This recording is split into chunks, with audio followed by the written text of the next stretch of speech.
Again, welcome to Unit 1 lab work. This lab work covers Chapter 1 of our course textbook.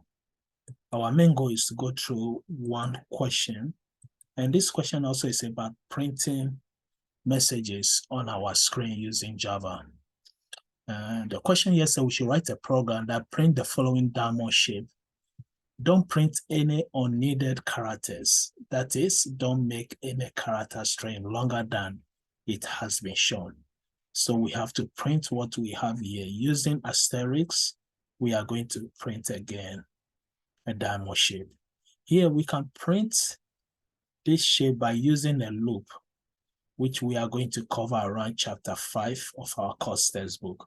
Right now we are doing Chapter 1. This is our first chapter.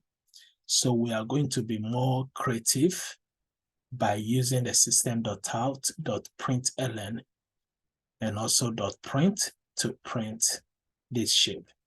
But again, in the future, we are going to use a loop to print this shape. So this will be our solution. Again, we have our comment here. The file name is Dymo.java.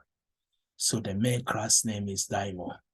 As we said earlier again, Java main class name is the same as the file name.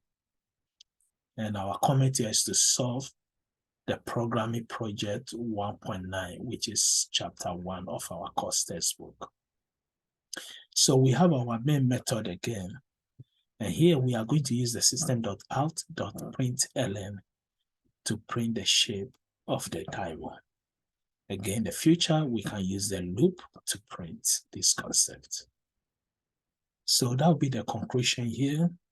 Again, our main goal here is printing a diamond shape using asterisks.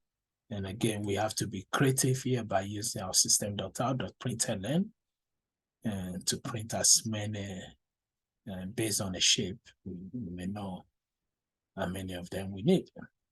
Each line we need one. So here we have 1, 2, 3, 4, 5, 6, 7, 8, 9 lines. So again, see you in the next lab work. Thank you.